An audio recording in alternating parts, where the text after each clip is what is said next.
চৰকাৰী কৰ্মচাৰীসকলৰ বাবে জনাব বিচাৰিছো বৃহৎ সুখবৰ। 1 কোটিৰো অধিক চৰকাৰী কৰ্মচাৰীৰ বাবে আহিছে এই ডাঙৰ খবৰ। মূল দৰমহাত বৃহৎ বৃদ্ধিৰ প্ৰস্তুতি, ফিটমেন্ট ফেক্টৰ আৰু ডিএ সন্দৰ্ভত 10টাকৈ ডাঙৰ খবৰ। সবিশেষ আপোনালোকক জনাব বিচাৰিছো। ভিডিঅ'টো প্ৰথমৰ পৰা শেষলৈকে চাই থাকিব। প্ৰথমটো গুৰুত্বপূৰ্ণ আপডেট হৈছে মূল দৰমহাত বৃহৎ পৰিমাণে বৃদ্ধি। ন্যূনতম মূল দৰমহা 69,000 কৰাৰ দাবী। দৰমহা বৃদ্ধিৰ দাবীত বিভিন্ন কৰ্মচাৰী সংগঠনসমূহে আয়োগৰ ওচৰত নিজৰ প্ৰস্তাৱ দাখিল কৰিছে।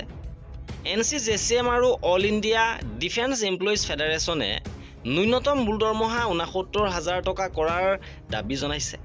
আনহাতে মহাৰাষ্ট্ৰ অল পেঞ্চন অৰ্গেনাইজেশ্যনে ন্যূনতম মূল দৰমহা 65,000 টকা কৰাৰ পৰামৰ্শ প্ৰদান কৰিছে। ইপিনে দ্বিতীয়টো গুৰুত্বপূৰ্ণ আপডেট হৈছে ৰেলৱে ইউনিয়নৰ পৃথক দাবী। ইণ্ডিয়ান ৰেলৱে টেকনিকেল ছুপাৰভাইজাৰ্ছ এছ'চিয়েশ্যনৰ বৰ্তমানৰ অৰ্থনৈতিক পৰিস্থিতিৰ ভিত্তিত ন্যূনতম দৰমহা 52,600 টকা কৰাৰ দাবী জনাইছে। আনহাতে ৰেলৱে ছিনিয়ৰ চিটিজেন্স ৱেলফেয়াৰ ছ'চাইটিয়ে কৈছে যে ন্যূনতম দৰমহা 1 জানুৱাৰী 2024 মূল্য সূচক প্ৰাইচ ইণ্ডেক্স অনুসৰি নিৰ্ধাৰণ কৰিব লাগে। তৃতীয়টো গুৰুত্বপূৰ্ণ আপডেট হৈছে ফিটমেন্ট ফেক্টৰ সন্দৰ্ভত। ফিটমেন্ট ফেক্টৰ সন্দৰ্ভত এই ডাঙৰ আপডেট যে ফিটমেন্ট ফেক্টৰে কৰ্মচাৰীসকলৰ দৰমহা নিৰ্ধাৰণত আটাইতকৈ গুৰুত্বপূৰ্ণ ভূমিকা পালন কৰে। ৰেলৱে ইউনিয়ন IRTS-এ ছেফটি কেটেগৰী লেভেল 6 পদসমূহৰ বাবে অধিক ইণ্ডেক্সিং ব্যৱহাৰ কৰাৰ প্ৰস্তাৱ আগবঢ়াইছে।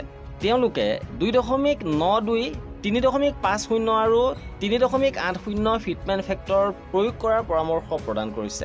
চতুৰ্থটো গুৰুত্বপূৰ্ণ আপডেট হৈছে ডিএ মৰুগীয়া বানচ সন্দৰ্ভত। ডিএ মৰুগীয়া বানচ সম্পৰ্কে নতুন সূত্ৰ। ডিএ সম্পৰ্কীয় বিভিন্ন সংগঠনে নিজৰ দাবী দাখিল কৰিছে। NCJCM-এ মুদ্ৰাস্ফীতিৰ সৈতে সংযুক্ত দৰমহা ব্যৱস্থা প্ৰৱৰ্তন কৰিব লাগে। মহাৰাষ্ট্ৰ অল পেঞ্চন অৰ্গেনাইজেশ্যনৰ মতে ন্যূনতম 4% ডিএ বৃদ্ধি আৰু ডিএ বৃদ্ধি 50% হ'লে ইয়াক মূল দৰমহাৰ সৈতে একত্ৰিত কৰিব লাগে। ইপিনে তথ্য দাখিল কৰাৰ অন্তিম তাৰিখ 30 জুন। অষ্টম দৰমহা আয়োগৰ স্মাৰকপত্ৰ দাখিল কৰাৰ সময়সীমা 15 জুনত সমাপ্ত কৰিছে।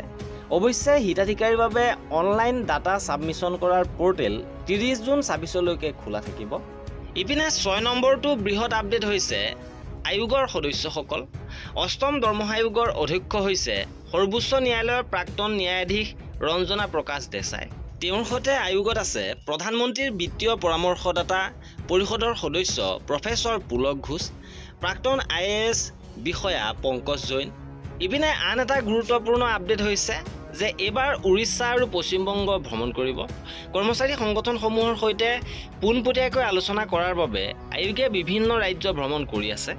6-7 জুলাইত ভুৱনেশ্বৰ উৰিষ্যা, 9-10 জুলাইত কলকাতা পশ্চিমবংগ ভ্ৰমণ কৰিব। ইপিনে 1 কোটিতকৈ অধিক লোকে লাভ কৰিব এই সুবিধা। অষ্টম দৰমহা আয়োগৰ পৰামৰ্শ কাৰ্যকৰী হ'লে 50 লাখতকৈ অধিক কেন্দ্ৰীয় চৰকাৰৰ কৰ্মচাৰী, 65 লাখ পেঞ্চনভোগী প্ৰত্যক্ষভাৱে লাভান্বিত হ'ব। ইয়াত ৰেলৱে আৰু প্ৰতিৰক্ষা বিভাগৰ কৰ্মচাৰী আৰু অৱসৰপ্ৰাপ্ত সকলোকো অন্তৰ্ভুক্ত কৰা হৈছে। আন এটা গুৰুত্বপূৰ্ণ আপডেট হৈছে চূড়ান্ত প্ৰতিবেদন সম্পৰ্কত। সাধাৰণতে এখন দৰমহা আয়োগে নিজৰ পৰামৰ্শ দাখিল কৰিবলৈ প্ৰায় 18 মাহৰ সময় লয়।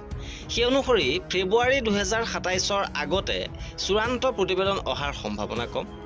অৱশ্যে অল ইণ্ডিয়া NPS এমপ্লয়িজ ফেডাৰেচনৰ ৰাষ্ট্ৰীয় সভাপতি ডক্টৰ মনজিৎ সিং পেটেলৰ মতে এপ্ৰিল 2027ত নতুন বিত্তীয় বৰ্ষ আৰম্ভ হোৱাৰ সময়ত চৰকাৰে কোনো ডাঙৰ ঘোষণা কৰিব পাৰে। এতিয়া প্ৰশ্ন হ'ল দৰমহা বৃদ্ধি কেতিয়াৰ পৰা লাভ কৰিব? পূৰ্বৰ অভিজ্ঞতা অনুসৰি দৰমহা আয়োগৰ পৰামৰ্শ ঘোষণা হোৱাৰ পিছতো সম্পূৰ্ণৰূপে কাৰ্যকৰী হ'বলৈ 2 পৰা 3 বছৰ সময় লাগে। অৰ্থাৎ যদি 27 চনত নতুন দৰমহা ঘোষণা কৰা হয় তেন্তে কৰ্মচাৰীসকলে ইয়াৰ সম্পূৰ্ণ লাভ 2029 বা 30 চনৰ ভিতৰতহে লাভ কৰাৰ সম্ভাৱনা আছে। আৰু এয়া আছিলে অষ্টম দৰমহা আয়োগ সন্দৰ্ভত শেহতীয়া 10টা গুৰুত্বপূৰ্ণ খবৰ। আৰু এনেধৰণৰ খা খবৰৰ বাবে আমাৰ চেনেলটো ছাবস্ক্ৰাইব কৰি ৰাখিব।